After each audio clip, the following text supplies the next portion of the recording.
Assalamualaikum warahmatullahi wabarakatuh. Waalaikumsalam. Alhamdulillahilladzi hadana lihada wa ma kunna linahtadiya laula hadana Allah. Asyhadu an la ilaha illallah wa asyhadu anna Muhammadar Rasulullah. Allahumma shalli ala sayyidina Muhammad wa ala ali sayyidina Muhammad. Amma ba'du. Yang kami hormati Nur Aisyah Jamil SAG selaku Kepala Sekolah Paut Terpadu Hikmah Tazkiyah Salatiga. Yang kami hormati pula Ibu Siti Aisyah selaku Ketua Ibu Siti Aisyah SPP selaku Ketua Parenting Paut Terpadu Hikmah Tazkiyah Salatiga, dan para ayah bunda semuanya yang sudah berkenan rawuh pada pagi hari ini.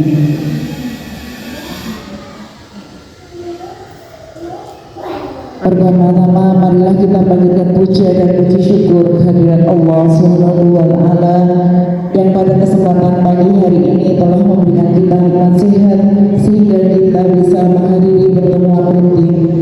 Tak lupa salawat serta salam senantiasa kita haturkan kepada Nabi besar Muhammad Sallallahu Alaihi Wasallam yang senantiasa kita berikan syafaatnya di yaumul akhir. Amin amin Allahumma amin. Baiklah ayah dan bunda, untuk mempersingkat waktu akan saya bacakan susunan acara pada pagi hari ini. Yang pertama adalah pembukaan, yang kedua SPT, yang ketiga sambutan ketua parenting, yang kelima sambutan kepala sekolah Paut Terpadu Hikmah Tazkiyah Salatiga, yang keenam pengisian dari Ibunda Hidayati Lestari MPSI, dan yang terakhir adalah penutup. Untuk mempersingkat waktu, marilah kita buka pertemuan pada pagi sama-sama. Bismillahirrahmanirrahim.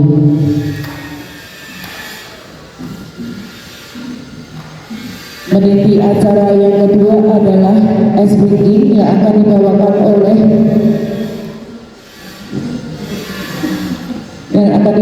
oleh Bu Erna, ditemani oleh Bu Ida.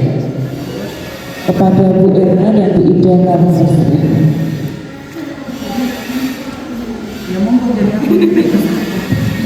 untuk ibu-ibu semuanya, ayah dan bunda ini mohon untuk berdiri dahulu. Kita dapur bersama dan ganda di dinding duduk dan ganda di dinding duduk anak-anak dan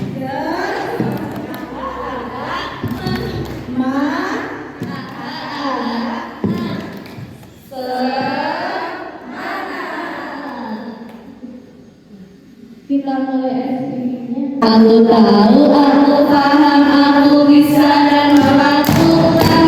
Aku tahu, aku paham, aku bisa dan melakukan. Aku tahu, paham, bisa.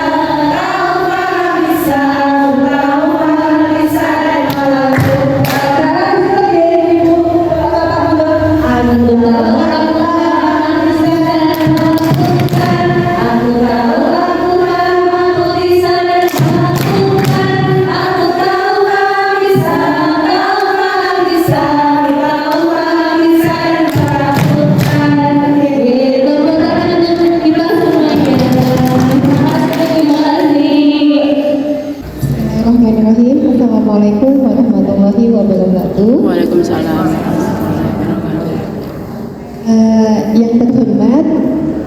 Kepala Sekolah PAUD Terpadu Taskia, Ibu Nur Aisyah Jamil, sama namanya Aisyahnya, SAG Sarjana Agama, dan yang terhormat pula Ibu Wida Lestari, MPSI. Ya, ini saya kenal sekali sama beliau adalah ustazah saya. Bapak Ibu guru Hikmah Taskia yang saya hormati, dan ayah bunda wali murid Hikmah Taskia yang berbahagia hari ini. Pertama-tama, marilah kita panjatkan rasa puji syukur kita kehadirat Allah Subhanahu wa Ta'ala yang telah memberikan kesehatan, keselamatan, sehingga kita bisa berkumpul di masjid yang insya Allah penuh barokah ini untuk mengikuti kegiatan parenting dengan tema peran orang tua dalam tumbuh kembang anak usia dini. Bismillahirrahmanirrahim. Assalamualaikum warahmatullahi wabarakatuh. Waalaikumsalam. Sehat Bapak Ibu? Sampun sarapan sebentar? Belum masak? Oke, geleng. Meskipun mungkin belum sempat sarapan, nanti bisa dikesake ya Bu, snacknya sekedar untuk menjajal perut. Para Hikmah Taskia aktif, Kreatif, menyenangkan. lupa Bu, aktif dua tangan ya, aktif, kreatif, menyenangkan. Lagi, para Hikmah Taskia aktif, kreatif, menyenangkan. Nanti Bu Ais panggil, mana parenting hebat? Ini parenting hebat. Yang mana? Yang ini. Di mana? Di sini. Sanda. Kompak ya, hanya 3 siapa ya? Mana parenting hebat? Ini parenting hebat. Yang mana? Yang ini. Di mana? Di sini. Oke, sudah apa? Kalau sudah apa, Bu Ais tambah. Hikmah Taskia hebat, Hikmah Taskia maju, Hikmah Taskia jaya selamanya. 3 hafal ya. Maju. Apa dulu Bu? Hebat, maju, Jayalah selamanya. 3 hafal ya. Mentok Bu. Iya, ya. Dari depan kemudian nanti rapnya. Yuk. Mana parenting hebat? Ini parenting hebat. Yang mana? Yang ini, Di mana? di sini. Hikmah Taskia hebat, Hikmah Taskia maju, Hikmah Taskia jaya selamanya. 2 kali. Hikmah Taskia hebat, Hikmah Taskia maju, Hikmah Taskia jaya selamanya.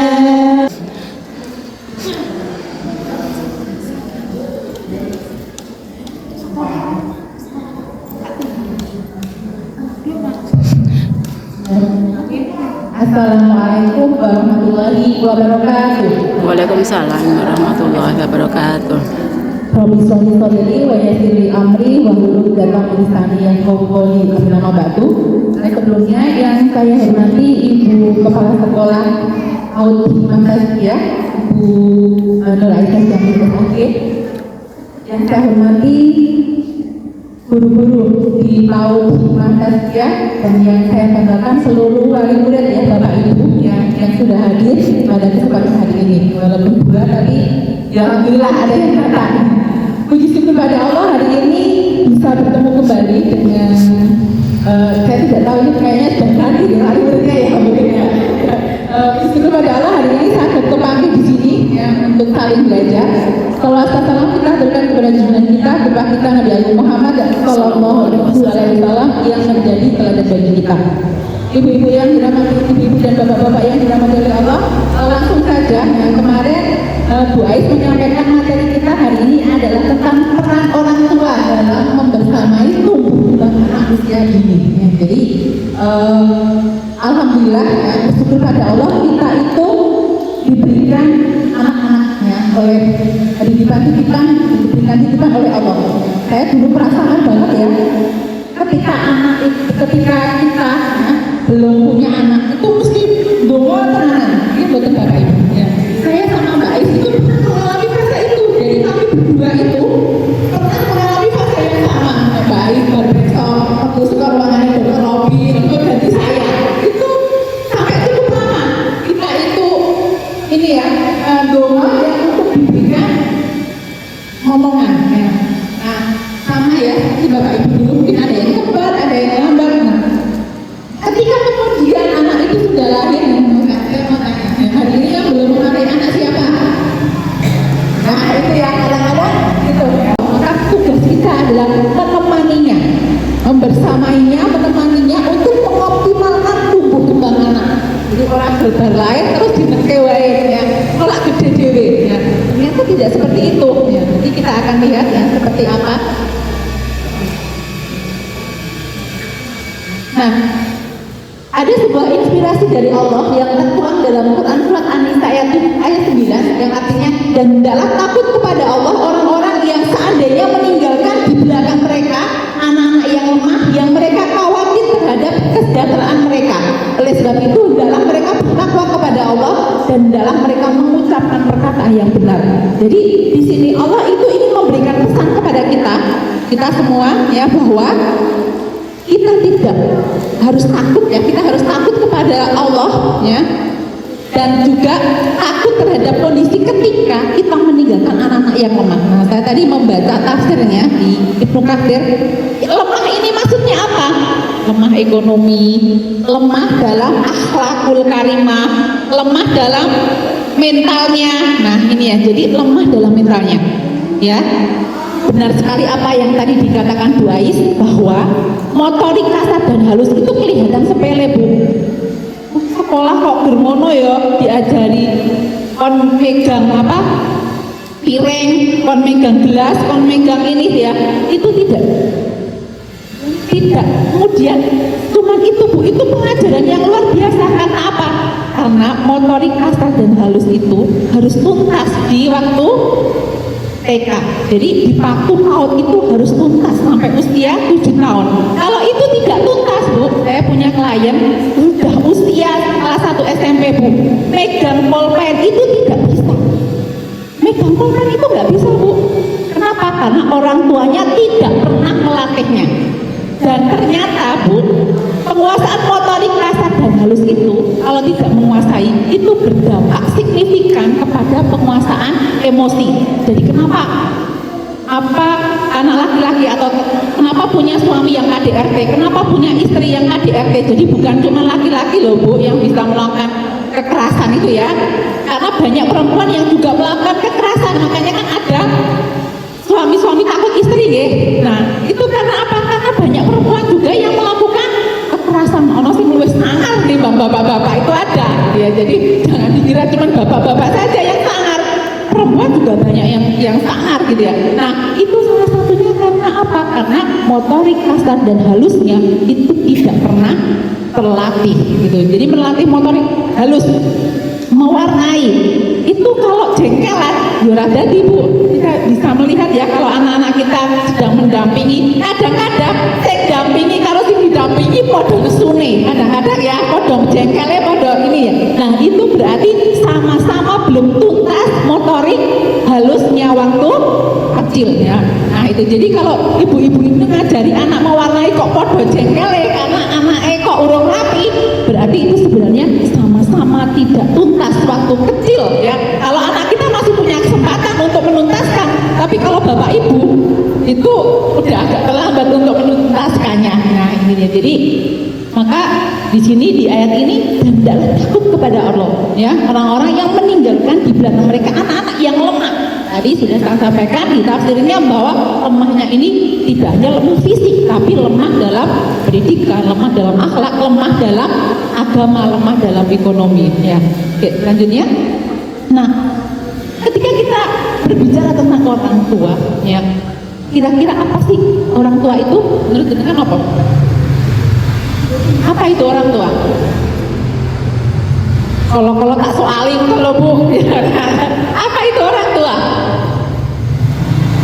Siapa itu orang tua dan bagaimana menjadi orang tua? Kayak gitu, nggih. Jadi ketika kita berbicara tentang orang tua, tentang kita sebagai orang tua, berarti apa itu sebenarnya orang tua? Siapa itu orang tua dan bagaimana menjadi orang tua? Jadi yang namanya orang tua niku Bu, niku bukan hanya ibu saja, tapi juga ada bapak-bapak. Nah ini nggih, alhamdulillah hari ini ada dua bapak-bapak. Biasanya Bu, kalau parenting itu sing rawuh niku mesti ibu-ibu. Nah sebenarnya anaknya siapa nggih Bu? Anak kita itu. Bapak-bapak itu kadang di rumah juga bilang, "Wes Bu, jenengan wae sing tak kaya ibu-ibu." Biasanya kan gitu ya. Nah, padahal sebenarnya dalam penelitian anak-anak yang selalu didampingi oleh bapaknya itu lebih cerdas dibanding anak-anak yang didampingi oleh ibunya. Nah ini makanya Indonesia itu termasuk negara nomor 3 ya motherless, yang kehilangan sosok ayah. Ayah ada tapi sebenarnya ayah itu tiada, tidak berfungsi. Nah tentu kita tidak ingin seperti itu ya, karena bapak-bapak itu sebenarnya kalau ada itu malah lebih bisa mengelola emosi dibandingkan ibu-ibu, karena sebenarnya emosi ibu itu menentukan tadi kemandirian anak. Kalau ibu itu emosinan, anaknya biasanya nggak mandiri. Karena apa? Akhirnya ibu itu nggak sabar.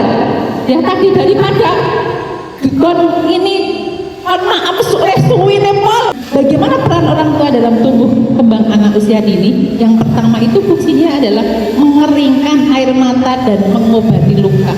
Maksudnya apa sih mengeringkan air mata dan mengobati luka? Nah ini ya. Jadi ketika kita itu ini ya anak itu masih usia dini itu kan sering nangis buatan Bu.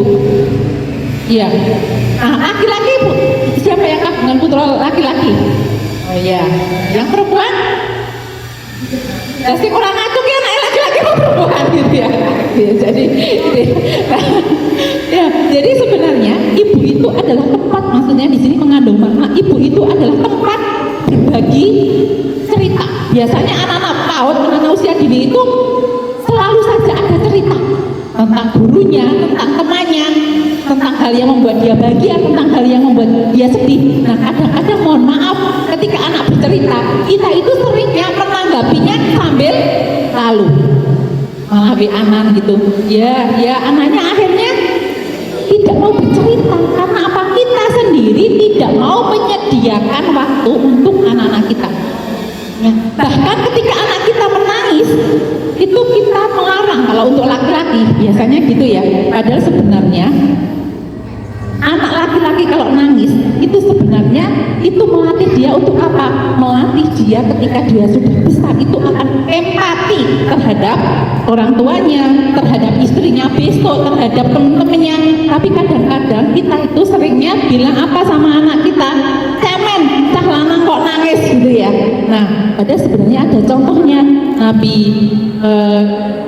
Nabi Yakub alaihissalam ketika kehilangan Yusuf, apa yang dilakukan Nabi Yakub ketika kehilangan putranya, berpisah dengan putranya Nabi Yusuf sekian tahun ya, yang dilakukan apa? Beliau menangis setiap hari. Nah dengan menangis itu apa yang terjadi? Beliau bisa tegar menghadapi kenyataan berpisah dengan anaknya, karena hal yang paling menyedihkan dalam kehidupan orang tua itu adalah saat kehilangan anaknya, bukan kehilangan pasangan. Bagaimana mengembangkan potensi anak itu adalah dalam tumbuh kembang anak usia dini. Kita akan lihat seperti apa ya peran-peran di masing-masing itu. Nah, kita akan lihat dulu sebelum ke arah peran itu kita harus memahami dulu karakteristik anak usia dini. Kita tidak boleh menyamakan anak-anak kita yang sudah SD kelas 3 ke atas, kalau anak-anak kita PAUD sampai kelas 2 enggak apa-apa ya, karena masih sama. Tapi kalau sudah kelas 3 ke atas itu sudah beda perkembangan psikologisnya, sudah beda karakteristiknya. Nah, di sini karakteristik anak usia dini itu merupakan periode emas. Apa sih jenengan sampaikan ke anak itu dianggap benar oleh anak. Jadi apa yang jenengan sampaikan itu dianggap benar oleh anak. Mulane mboten pareng ngapusi, misalnya saja nggih, kita bilang, "Kamu di rumah aja ya, Ibu tak parenting dulu," misalnya kayak gitu. Anaknya bilang, "Nanti pulang dibelikan es krim ya." Ketika sampai rumah anaknya nggak diberikan es krim, malah kita bilang, "Jajan weh." Itu namanya mengajarkan kebohongan nggak, Bu? Iya, dalam diri anak. Jadi semua yang kita katakan itu adalah benar, maka tidak boleh menakut-nakuti anak ketika usia PAUD ya, karena apa yang diterima anak itu dianggap anak itu adalah benar ya. Itu saya punya klien saya itu sedih sekali gara-gara dia ini sering diomongin sama orang tuanya, sama saudara-saudaranya, "Kamu anak pungut," karena yang lainnya tuh putih-putih semua, dia hitam sendiri ya, hitam sendiri ya. Kemudian selalu bilang orang tuanya, "Ini anak ketuker kok, di rumah sakit kadang dibilang anak pungut." Padahal sebenarnya maksudnya gojek, tapi diterima anak itu dianggap benar. Jadi semua anak itu, PAUD kita itu, apa yang didengar dan apa yang dilihat itu semuanya bermakna kebenaran. Jadi nggak boleh ya, harus hati-hati untuk menyampaikan ke anak. Termasuk perilaku kita pun juga akan ditonton dan dilihat serta ditiru. Nggak hanya ditonton dan dilihat, Bu, tapi juga ditiru oleh anak-anak kita. Kemudian perkembangan fisik, motorik dan intelektualnya juga cepat, nggih. Jadi harus tuntas perkembangan, terutama ini ya, motorik fisiknya juga seperti itu ya, dan intelektualnya juga itu menjadi dasar 0 sampai usia 7 tahun itu menjadi dasar intelektual anak-anak. Jadi rasa ingin tahu yang besar itu muncul itu ketika di usia dini ini, Bu ya, rasa ingin tahu yang besar yang kadang-kadang kita mematahkannya. Contohnya apa? Anak bertanya sama kita, kemudian kita bilang cerewet gitu ya, itu akhirnya dalam diri anak, "Oh nek takon wae iki cerewet, oh kalau banyak tanya itu bodoh ngono wae kok ora ngerti nang dia." Padahal sebenarnya anak yang banyak bertanya itu sebenarnya anak yang kritis, anak yang pinter, anak yang otaknya itu berjalan dengan baik. Tapi kadang-kadang itu tadi kita itu nggak sabar ya. Percayalah, anak itu nggak akan bertanya ke kita melebihi dari 8 pertanyaan dalam satu waktu. Tapi kita orang tua yang kurang sabar dalam membantu mengoptimalkan anak kita, terutama di usia dini. Kemudian di PAUD ini itu merupakan peletakan dasar karakter kepribadian ya, jadi karakter penakut, karakter pemberani, karakter mandiri ya, disampaikan ya sama Bu Ais, kemandirian yang ada di usia remaja dan dewasa itu bisanya dilatih itu di PAUD. Kasih berapa? Mana parenting hebat? Ini parenting hebat. Yang mana? Yang ini. Di mana? Di sini. Hikmat Tazkiyah hebat. Hikmat Tazkiyah maju. Hikmat Tazkiyah jayalah selamanya. Parenting Hikmat Tazkiyah aktif, kreatif, menyenangkan. Dadah. Matur nuwun. Alhamdulillah Balang, sudah kegiatan parenting pada pagi hari ini, dan semoga kegiatan di pagi hari ini bermanfaat untuk kita semuanya. Untuk teman-temanku jangan lupa tetap semangat, tetap berdoa semoga senantiasa diberikan kesehatan, diberikan kemudahan, dilancarkan segalanya, dan juga tetap semangat untuk mengikuti kegiatan-kegiatan seperti ini. Terima kasih, matur nuwun nggih. Nuwun nggih.